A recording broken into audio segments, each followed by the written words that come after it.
Alkitab sebagai pedoman hidup mencatat berbagai doa yang telah menginspirasi jutaan orang selama berabad-abad. Mari kita telusuri 7 doa agung ini yang dapat memperkaya kehidupan doa kita. 1. Doa Bapa Kami. Selain mengajarkan bagaimana cara berdoa yang benar, doa Bapa Kami ini ternyata juga mengajarkan bahwa kita harus berdoa setiap hari. Matius 6 ayat 9-13 tertulis, "Karena itu berdoalah demikian, Bapa Kami yang di surga, dikuduskanlah namamu, datanglah kerajaanmu, jadilah kehendak-Mu di bumi seperti di surga. Berikanlah kami pada hari ini makanan kami yang secukupnya, dan ampunilah kami akan kesalahan kami, seperti kami juga mengampuni orang yang bersalah kepada kami. Dan janganlah membawa kami ke dalam pencobaan, tetapi lepaskanlah kami daripada yang jahat, karena Engkaulah yang empunya kerajaan dan kuasa dan kemuliaan sampai selama-lamanya. Amin." Karena kalimat "berikan pada hari ini makanan kami secukupnya" itu berarti besok kita pun harus berdoa lagi untuk meminta. Maka doa adalah nafas hidup orang percaya.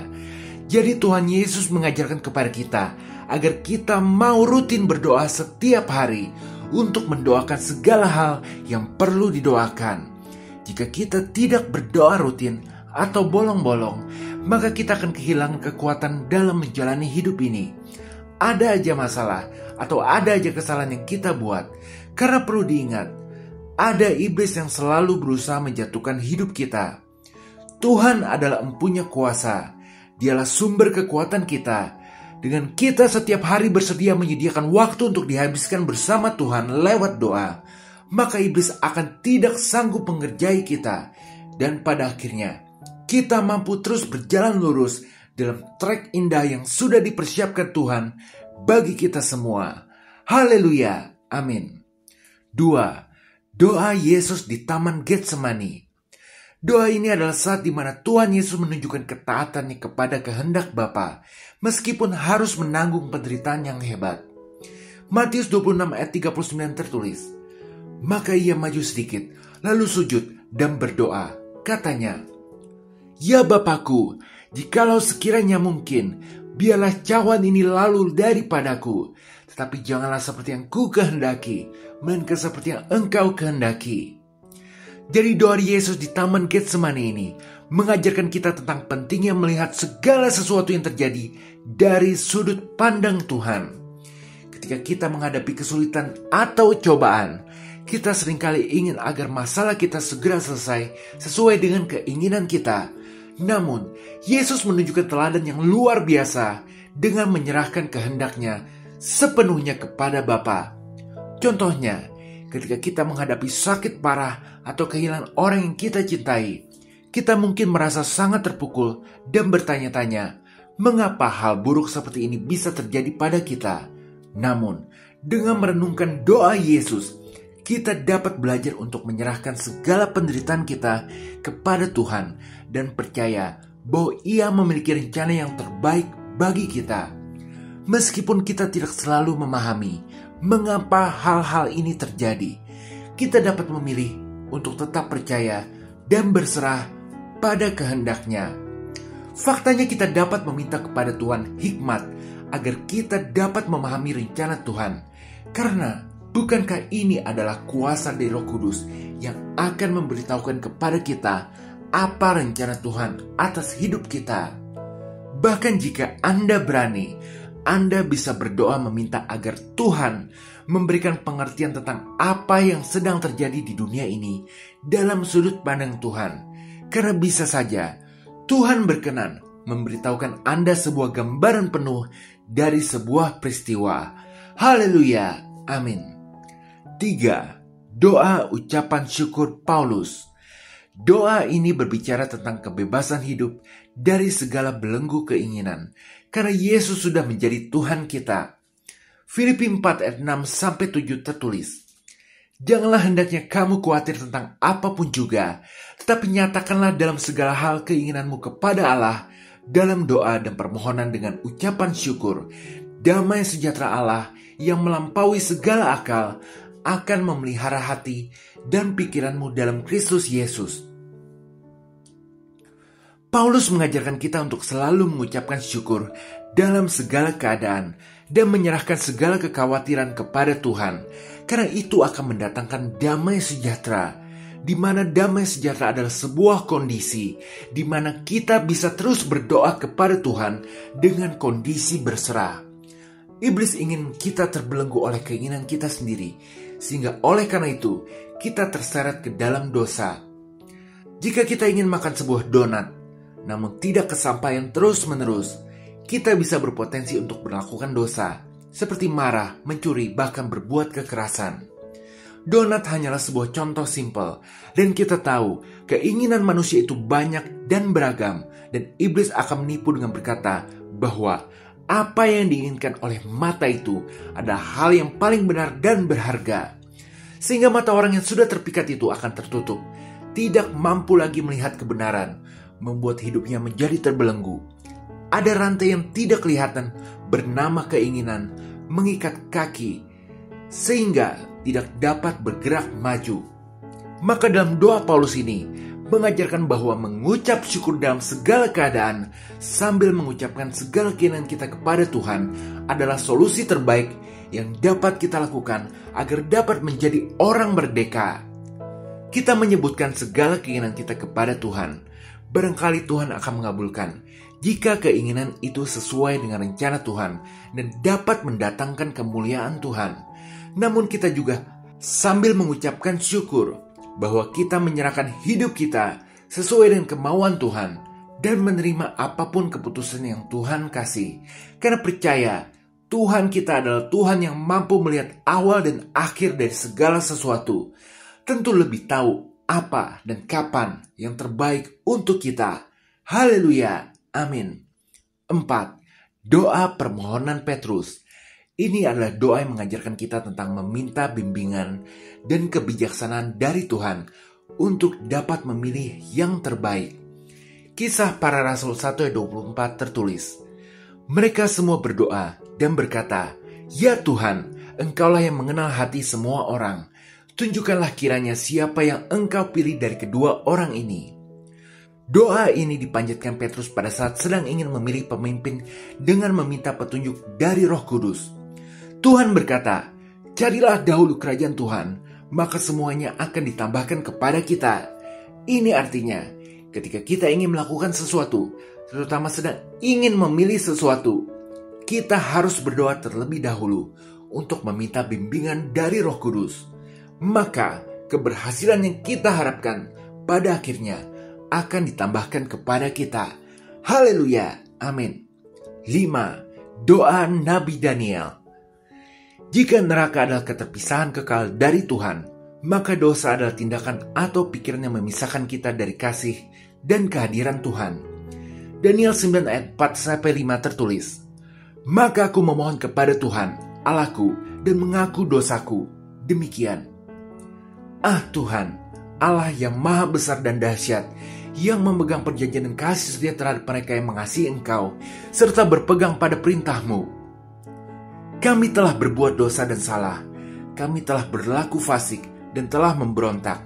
Kami telah menyimpang dari perintah dan peraturan-Mu." Ini adalah ketika Daniel memohon pengampunan dan pemulihan bagi bangsa Israel. Doa luar biasa dari Daniel dapat kita baca keseluruhannya di Daniel 9. Doa adalah akar dari segala penderitaan. Tuhan ingin kita meninggalkan segala hal yang tidak memuliakan Tuhan, baik itu kebiasaan buruk, keras kepala, maupun segala belenggu keinginan. Karena hal ini dapat membuat kita menjauh dari Tuhan. Sebaliknya, jika kita melakukan perbuatan yang memuliakan nama Tuhan, maka kita akan mendekat kepada Tuhan. Semua orang berdosa. Kita semua pernah melakukan kesalahan. Berita baiknya adalah Tuhan mengasihi kita dan selalu siap mengampuni dosa-dosa kita.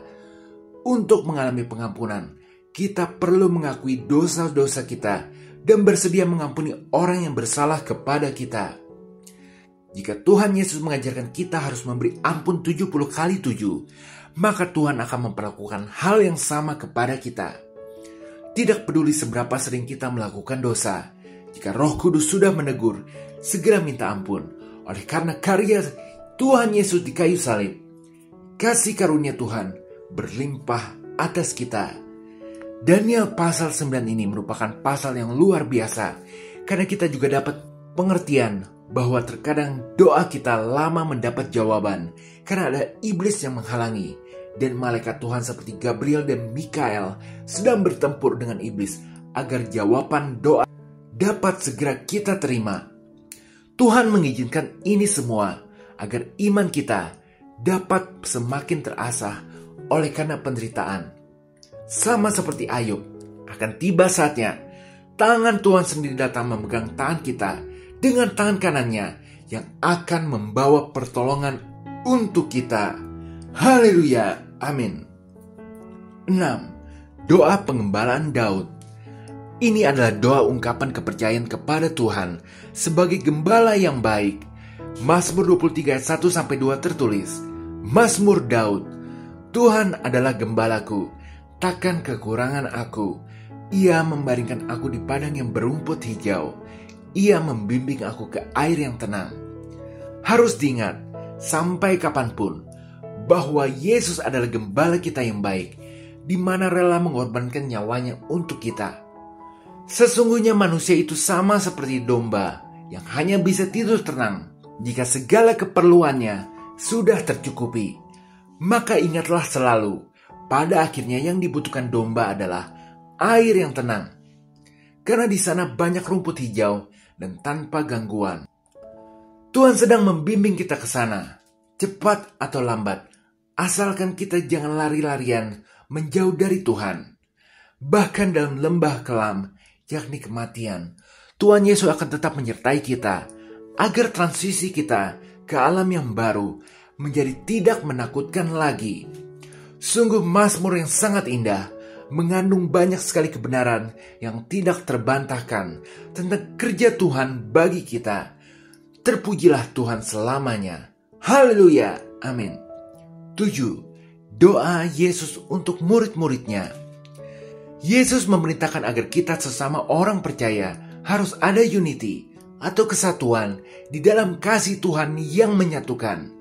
Yohanes 17 ayat 23. Aku di dalam mereka dan engkau di dalam aku, supaya mereka sempurna menjadi satu, agar dunia tahu bahwa engkau telah mengutus aku dan bahwa engkau mengasihi mereka sama seperti engkau mengasihi aku.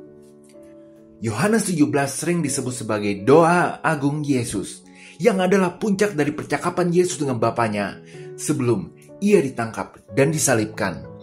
Dalam doa ini, Yesus mengungkapkan kasih-Nya yang mendalam kepada para murid-Nya dan memohon agar mereka disatukan dalam kasih-Nya yang sama. Tuhan Yesus menyadari bahwa dunia ini penuh dengan kebencian dan perpecahan. Namun, ia berdoa agar para murid-Nya dapat menjadi saksi kasih-Nya di tengah dunia yang jahat. Melakukan segala sesuatu demi kemuliaan nama Tuhan adalah tujuan hidup dari setiap orang percaya. Dengan bantuan kuasa Roh Kudus, kita dapat berani menjadi saksi kasih Kristus dimanapun kita berada, dengan tindakan dan perkataan kita. Ingatlah selalu, perbuatan yang memuliakan nama Tuhan akan mendatangkan berkat luar biasa. Dengan menjaga persatuan, maka kita memuliakan nama Tuhan. Dengan kata lain, kita pasti akan mendapat berkat. Haleluya, amin. Sebagai penutup, doa adalah sebuah jembatan yang menghubungkan bumi dengan surga. Sebagai jalan bagi kita untuk menjemput kasih karunia Tuhan yang tidak pernah ada habis-habisnya kepada kita semua. Seperti oase di tengah gurun, doa menyegarkan jiwa kita yang lelah dan memberikan kekuatan dalam menghadapi segala tantangan hidup. Karena pengharapan di dalam Tuhan tidak akan berakhir mengecewakan.